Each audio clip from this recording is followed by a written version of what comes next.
welcome to Subhasiddhi College of Arts and Science in Satyamangalam. Today we are going to learn formalistic approach, formalism as that is right, formalistic approach.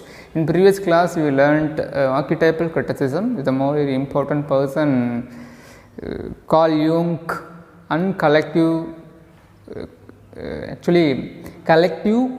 unconsciousness, collective of unconsciousness is a term you learned.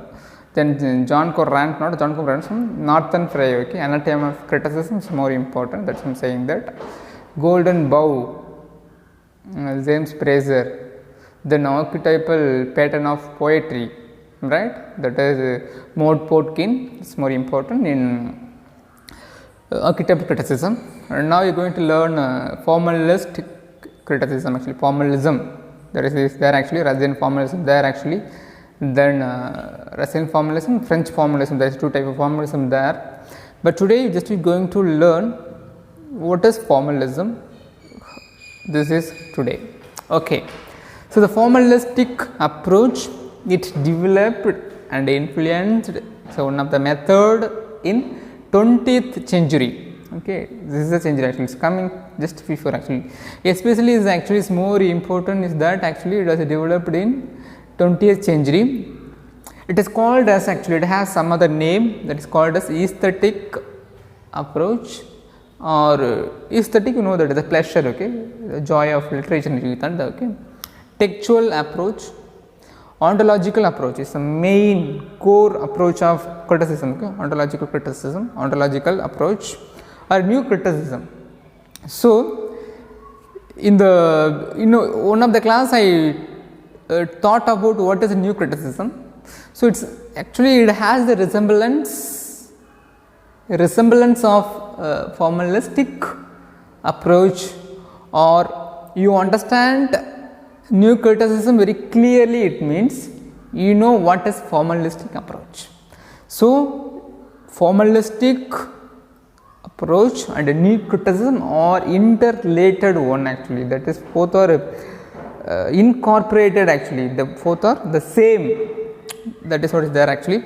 Okay, so it has a different name I mentioned in before. Then this approach is the main aim actually. What is the approach? Its main aim is that means actually how of the poem. This formalistic approach or new criticism or structuralism or forced structuralism, deconstructionism, this type of nism actually, this type of criticism, this type of approach, the main aim is that to the poetry, because poetry is the special language comparing with novel, drama, prose. Poetry is a special language, so it simply focus on how of the poem. The approach is actually focused on how of the poem, how the poem produce the meaning, give the meaning, how to write a poem, how to write a poem. It means the poem is, I said that it's a special language, special kind of language. What is the special is there, it means it's a poem, we can find out literal device is there, we can say rhyme is there, rhyme scheme is there, is the figurative language, metaphorical arrangement of words, antithesis is there, rhyming scheme is there, we have that actually what is that actually rhyming couplet is there, there is a Ode to West Wind is written in Terza Rima, Divine Comedy in Terza Rima. So that type of rhymes, meters, figurative language, literal device is used to write a poem. So how the poem, அதை பற்றி நம்ம read பண்ணுறதா learn பண்ணுறது தான் நம்ம வந்துட்டு formalistic approach follow பண்ணுறோம், ஓகேவா. So the formalistic critic put an effort to find out different parts of poem actually. In a poem, you can take any poem, what are the parts is there actually, it means there is a word there actually, then rhyme is there, a rhyme scheme is there, literary device is there, metaphoric language is there, so simple, that is what is the theme of the poem.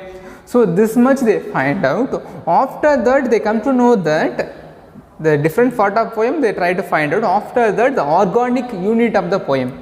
Then finally, how the poem is an organic unit, this much they are approaching, this much language used in a poem, but finally the poem is an organic whole. What is that actually? It's a complete poem. It give a beautiful meaning, how it is possible, how it is அப்படிங்கிறது தான் வந்து ஃபார்மலிஸ்டிக் approach பார்க்குறோம். So இந்த formalistic அப்ரோச்சோட main கோல் என்னன்னு சொல்கிறாங்க அப்படின்னா, how the matter is expressed in a poem is more important. Just thinking that there is a poem, in that poem how does the matter, the content or the message is presented in a poem, that is a matter, that's the more important, comparing with unnecessary things like author background or historical background or some other things. Okay, how the matter is presented in a poem, that's more important. So the main people is there actually is S.T. Coleridge. You know that Biographia Literaria, you know that William Wordsworth said that there is no difference between poetry and prose. That is what he strongly said. But he said that no, there is actually poetry is different, it's an organic whole, comparing with prose. That is what he give a argument. T.S. Eliot, you know that T.S. Eliot is actually one of the famous critic. He is the originator of new criticism. Actually, he is the only person to originate of new criticism. His famous term is actually impersonal poetry. Impersonal poetry. So the poetry should be impersonal. It means it's nothing but you are giving an idea, but there is no resemblance of your own idea. It should be different. It should be different. There is no resemblance of your like, dislike, your view in the poem. It should be different. It should be impersonal. Actually, that's more important. The view given by T.S. Eliot. So at the same time, said that he is an impersonal poet. Impersonal approach he giving. One more thing, T.S. Eliot, according to T.S. Eliot, poet is not spontaneous overflow of powerful feelings, but impersonal organization of feeling.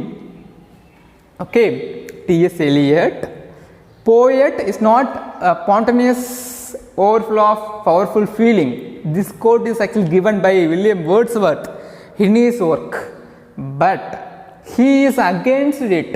What he tried to say, William Wordsworth, it means he tried to say a poet write the poem with spontaneous, actually continuous overflow of powerful feeling.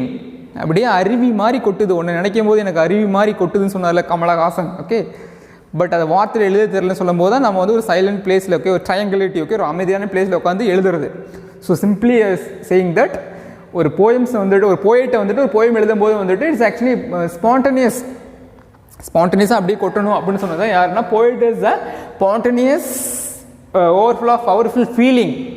Okay, we should write, அது அப்படியே வந்துருக்குது அருவி மாதிரி வர்றது just you writing அப்படின்னு சொன்னது Wordsworth. But இவர் என்ன சொல்கிறாருன்னா, நோ ஒரு போயிட்டால வந்து it's not possible to write the poem by the flow of spontaneous overflow of powerful feeling, but impersonal organisation of feeling. அந்த ஃபீலிங்லாம் வரும், அந்த ஃபீலிங் நம்ம உட்காந்து அதை வந்து இம்பர்சனல், நம்மளோட ரிசம்பிளன்ஸ் இல்லாமல், நம்மளோட லைக் அண்ட் டிஸ்லைக் இல்லாமல், we should categorize it to write a impersonal organization of feeling, that is a real poem அப்படின்னு யார் சொல்கிறாங்க, T.S. Eliot சொல்கிறாங்க. ஸோ இந்த ஃபார்மலிஸ்டிக் அப்ரோச்சோட மெயின் அப்ரோச்னா formalistic form of the way actually. Okay, இந்த ஃபார்மை வச்சு தான் நம்ம வந்து ஒரு போயமை வந்துட்டு மீனிங் ஃபைண்ட் அவுட் பண்ண முடியும். ஓகேவா, எப்படி வந்து போயிட்ரி வந்துட்டு எக்ஸ்பிரஸ் பண்ணியிருக்காங்க, மேட்ரை வந்து எப்படி எக்ஸ்பிரஸ் பண்ணியிருக்காங்கிறதா முக்கியம்னு சொல்லியிருக்கேன். சிம்பிளாக சொன்னோம்னா எப்படி அதை வந்துட்டு எக்ஸ்பிரஸ் பண்ணியிருக்காங்க அப்படிங்கிறது தட்ஸ் மோர் இம்பார்ட்டன்ட் அப்படிங்கிறோம். ஸோ ஃபார் எக்ஸாம்பிள் வந்துட்டு we can say some ode to dejection அது solitary reaper William Wordsworth. Okay, இந்த போயம் வந்து ஜஸ்ட் ரீட் அவுட் பண்ணிங்க அப்படின்னா, ஜஸ்ட் ரீட் அவுட் ஒரு ஹைலேண்ட் லாஸ் ஆக்சுவலி ஒரு கேல் ஆக்சுவலாக வந்துட்டு ஒரு ஃபீல்டில் வந்து அறுத்துட்டு இருக்காங்க. ஆத்தர் வந்துட்டு அப்படியே மலையோரமாக ட்ராவல் ஆகிட்டு இருக்காரு. அப்போ பார்க்குறாரு, அதை பார்த்தோன்னா அந்த பொண்ணு என்ன சாங் என்ன பாடுறாங்கன்னு தெரியல, பட் இது ரொம்ப பியூட்டிஃபுல்லாக இருக்குது அப்படிங்கிற ஒரு மேலோட்டமாக பார்த்தா இட்ஸ் ஓகே. பட் இன்டீரியராக போய் இந்த போயம் வந்து எதை அட்ரஸ் பண்ணுதுன்னா அந்த லேடியோட இன்னர் ஃபீலிங் ஆக்சுவலி. ஓகே, அந்த சாங் வந்து எதை ரெப்ரசென்ட் பண்ணுதுன்னா it's actually is representing for the sadness. So இந்த சேட்னஸ் எதை இண்டிகேட் பண்ண it's maybe some other incident in her life or some other natural calamity of there. Okay, so இந்த அளவுக்கு நீ டெப்த்தாக ஒரு அனலைஸாக ஒரு டெக்ஸ்ட்டை வந்துட்டு டெக்ஸ்டுவல் ஆக்சுவலி க்ளோஸ் ரீடிங் நீ வந்து இந்த அளவுக்கு கேட்டகரைஸ் பண்ணி இப்படி இருந்திருக்கலாம்னு அந்த வீவில் போய் பார்க்குறது தான் அப்ரோச்சிங் ஃபார்மலிஸ்டிக் அப்ரோச். மேலோட்டமாக ஒன்று பார்க்காம you going to nook and corner of the word, of the metre, of the rhyme, of the literary device ஏன் யூஸ் பண்ணியிருக்காங்க. That much you analyzing a criticism, it means a particular text, it means that is the formalistic approach. அதுக்கு வந்து ஒரு best example வந்து நம்ம DS Eliot சொல்லியிருக்காங்க. சப்ஜெக்டிவாக இருக்கக்கூடாது, சிம்பிளாக சொன்னால் ஆப்ஜெக்டிவாக இருக்கணும் அப்படிங்கிறது அவரோட aim. At the same time there is a person is actually I A Richards. He is famous and a pioneer of new criticism. We know very well. I mentioned in some other classes. So his view actually study of semantics. ஒரு இதுன்னு சொல்கிறேன், study of semantics meaning actually. Sir இதே semiotics அப்படின்னா symbols, semiotic அப்படின்னா symbol, இது semantics அப்படின்னா meaning. ஒரு study of மீனிங்கை பற்றி ஒரு இது படிச்சிருக்காரு ஆக்சுவலாக giving different. Okay, study of meaning. Then he give another research that is referential language and emotive language. So what is referential language and what is emotive language? Emotive language அப்படிங்கிறது it's filled with emotion, but a referential language is just a referential. Okay, it's scientific, it's using in a scientific. Referential language where we using it means we can use in science oriented. Okay, but emotional language it is used in poems. For example, just I'm saying this is the moon, but her face is like a moon, so this is different.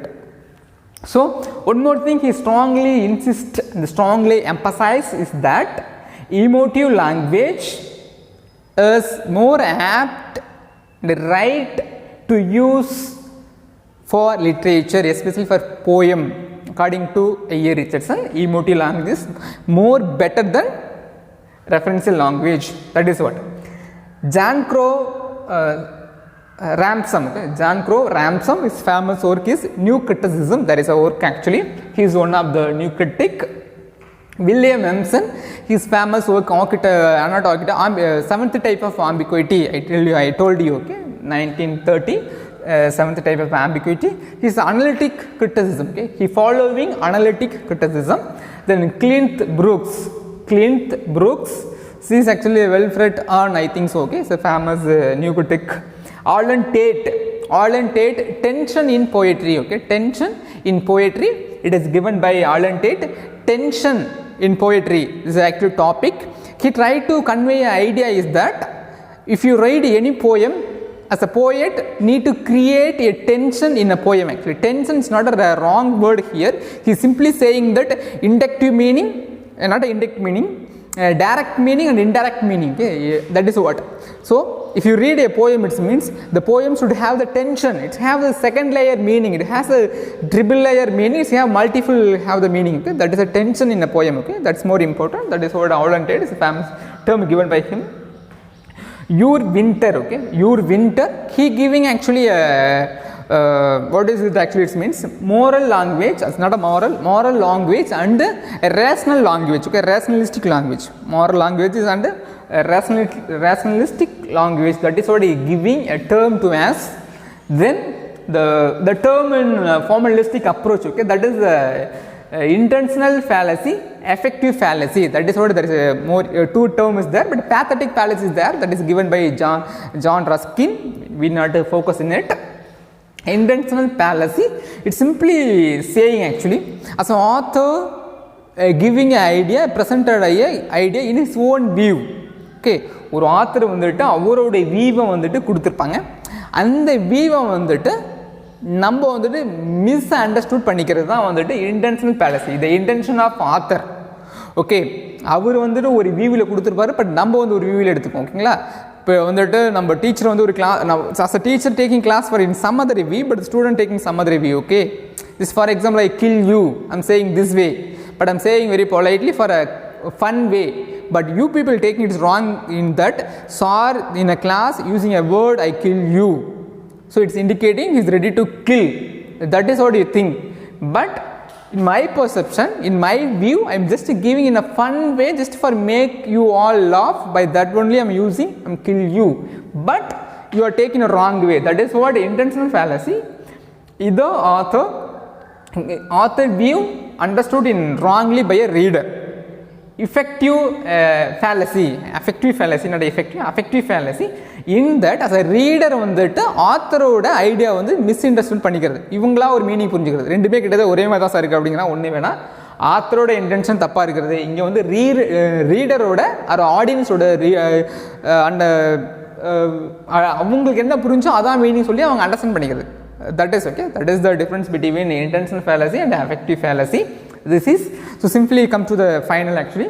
Then Chicago critic. Okay, Chicago critic is nothing but therefore they are imitating of formalistic approach. They are called a Chicago critic. The term only you just remember the Xenophras. So finally come to the end of the class. A formalistic approach, I am again saying that it is just to focus on a particular focus on the poems only actually, the different part of the poems and the organic whole of the poems, how the matter is present in the poem. Okay, that is only following in the poems. That is a formalistic approach. This is the today class. I am so happy to take this class to you all. Take care of yourself. Be safe. Thank you so much.